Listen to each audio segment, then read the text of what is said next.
again. To this day, he's suffering from PTSD. We have men and women in our country suffering the trauma that they live with every single day. So us being here is just so small. And when we say Endsars, we must be very tactical about what that means. We're not saying we want them to be disbanded. We're not asking for a reform. We want justice. We want these people who are killing our brothers, who are killing our sisters, to go to court, to go to jail, to be tried, to go to jail. That's what we're asking for when we say Endsars. No justice? No peace. No justice? No peace. No justice? No peace. Big round of applause, ladies and gentlemen. I like this. Can you raise that sign up for me? I want us to stand in solidarity again. We're going to read off the names of victims of SARS because this is very important, all right? So when I say the names, you just say the names after me. Emmanuel Ego. Emmanuel Ego. Daniel Adewoyi. Daniel Adewoyi. Chibuke Anams. Chibuke Anams. Ayomide Taiwo. Ayomide Taiwo. Ifeoma Abogu. Ifeoma Abogu. Kolade Johnson. Kolade Johnson. Jimo Isia. Jimo Isia.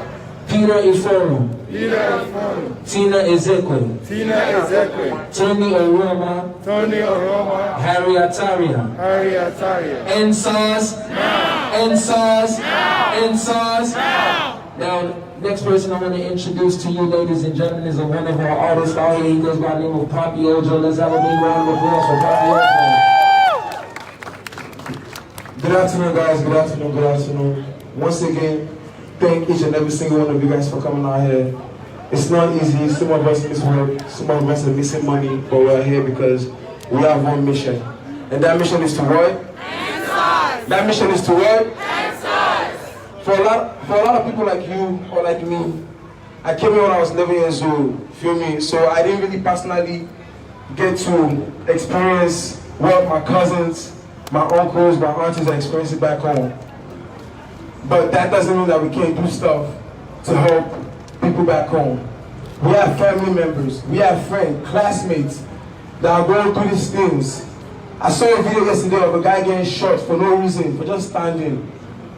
Me personally, I've not experienced it as a man, but my family has experienced it. I lost my uncle to SARS. My uncle was a businessman. On his way to work, SARS were chasing people left and right. They saw my uncle. My uncle is a very well kept, like he's very clean. Because my uncle is looking fresh, walking to work, they chased him to a river. My uncle falls in the water, can't swim. He's drowning. And then they all surround him, watching him, saying that if anybody help the guy come out the water, they will shoot him. That's how my uncle lost his life. I live with my grandma. Till today, she still cries about that situation. So imagine me being here, not understanding what's going on, back home, seeing my grandma when she wake up, on a random day, everybody else in the family is happy eating, and my grandma stumbles upon a video of somebody getting shot by SARS. She starts to cry again. And I'm there like, what's going on? You feel me? It's very sad. And I feel like as I'm here right now, I'm getting very emotional because we won't feel what they're feeling back home. We could say Endsars, Endsars, Endsars. We will never feel that pain that they're feeling back home. And for me, I know personally for me, when I heard that story, I haven't been back home since I've been here. And I'm 23 years old now. I came when I was 11 years old. I've not gone back one time. And that's because me, myself, I'm afraid of my own country. I'm afraid. My mom would tell me, Stephen, go. I said, I'm not going. Uncle Ola died in Nigeria.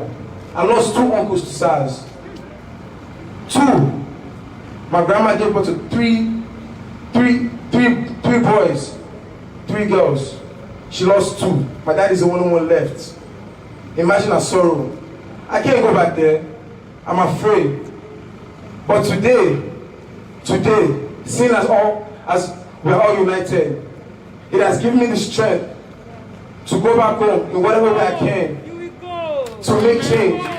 And I'm begging each and every single one of us, as I said, that are afraid like me. Because as I'm standing here, I'm saying it, but I'm still scared. But I can't keep living in fear anymore because I have so much cousins back home that call me like, Brad Stephen, please help. If I get a call tomorrow that my cousins are dead because of SARS, am I going to say I'm not going to go back home because I'm afraid to go and bury my cousin? No. We can't be afraid no more. So guys, please, please, in whatever way we can, money, posting, whatever way we can, please guys, I'm pleading and I'm making a promise to myself and to everybody back home in Nigeria, in whatever way I can, I'm gonna help. And I want each and every single one of us to make that promise too, because it might not be your brother, it might not be your sister, but who wants to see their peers die? I watched this video of this guy, this old man yesterday, crying that they killed his son. And I felt like I was that man's son. If it was you that lost the son, how would you feel? So we have to put ourselves in that position and we have to fight together. So guys, please, I'm begging. Please, let's help. In whatever way we can, let's help. Thank you. I think he said something very important, that even though he was afraid, that he is afraid, he still wants to go back home and make that change. All of us have had plans to go back home in December. It's not only about jaye, popping bottles, zango, all of that stuff. Because right now we have issues facing us. We have our brothers and sisters back home that definitely need our help, like he said. So when we are out there, for those of us that are going this December, keep in mind what the mission is. You don't want to just say Endsars now just to look good for social media or just look good for your friends, and people are still suffering. We want to make sure that we are taking this message from now till SARS is no more. That's how we need to do it. Alright? When I say Endsars, you say now. Endsars, Endsars, Endsars, Endsars. So we have our next. So once again as well, if you're posting, if you are putting anything on social media, Endsars, Endsars now, Endsars NYC. So we have Martin's next up sharing his story as well. Let's make a round of applause bigger, ladies and gentlemen. Yeah, let's keep that round of applause going. Endsars now. Endsars now. I've heard a lot of people share their stories about SARS, and it often has to do with having dreads or piercings or tattoos. But that's the half story, because I have no dreads, no piercings, no tattoos. And in 2 years, I've had 4 encounters with SARS that cost me over 100,000 naira in cash. The very first time, I just went shopping with my boys, went on vacation in Lagos. We got some new phones, we were in a taxify.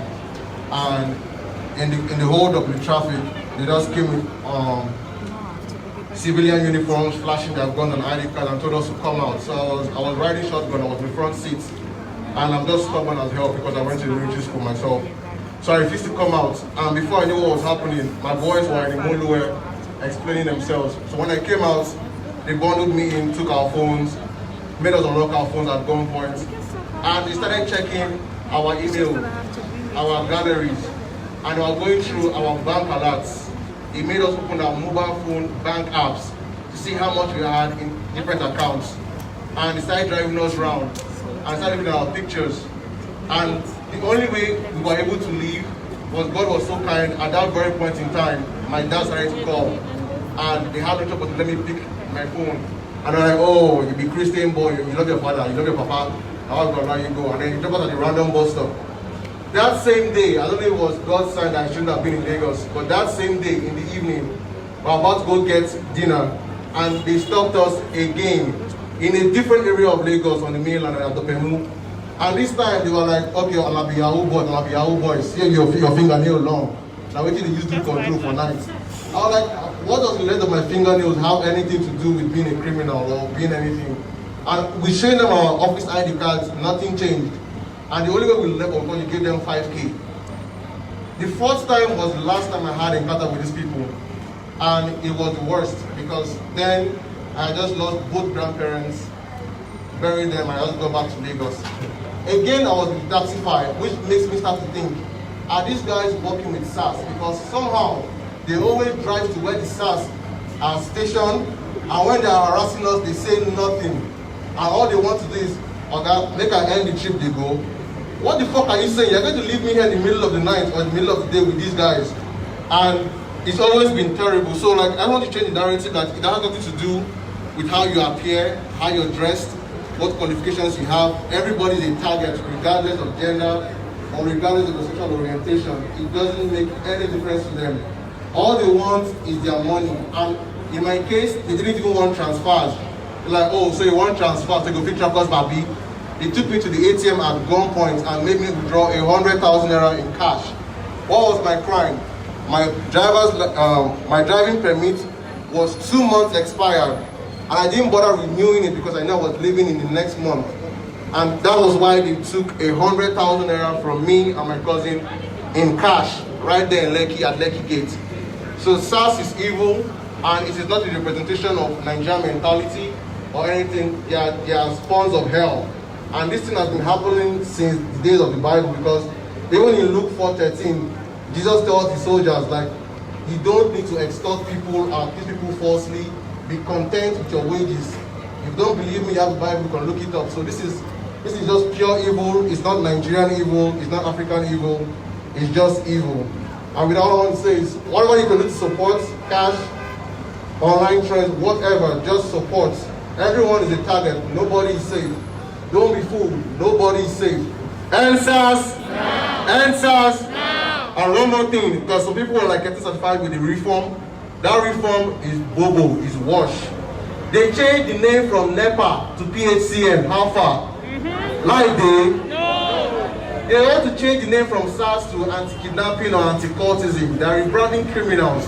Endsars is not a marketing campaign. It's not a rebranding issue. You can't rebrand evil. Evil is evil. You can't change it to water. It doesn't make it safe. It's still the same poison. We need those people arrested. We need them put behind bars.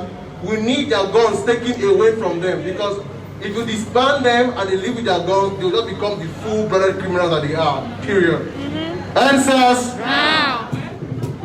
Did you watch how Abacha dissolved everything? That's what we need. We don't need any IG. We don't need anybody to ask us for any leader. We don't have any leader here. We're all one. And I feel like they're angry because we're coming out here as lazy Nigerian youths to ask, to protest, because it's our right to exercise now. Why are you shooting at us? Why are you shooting at us? I mean, just started though. We just said we will still tackle Buhari. He has been a bad boy. He has been a bad boy. I was coming, I live in Okota, and I was coming here. The roads are bad. No lights. Education, zero. And we are just asking for you to stop killing us. We just want to live. I mean, you want people to... Well, obviously, we will embarrass you now. International disgrace. That's what they like. And we will embarrass you. We're here, Guinea-Bag. You will kill us. We're here. We're here. iPhone is not a gun.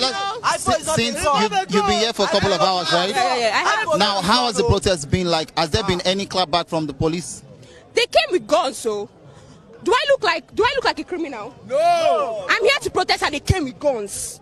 Who do you think you are to come and you are clocking guns at us? We are just Nigerians. I mean, I'm 21 years old. You don't do that. We're here to protest. You don't do that. We've been peaceful. Then they came with guns. Soldiers came here. Why? You want to kill me?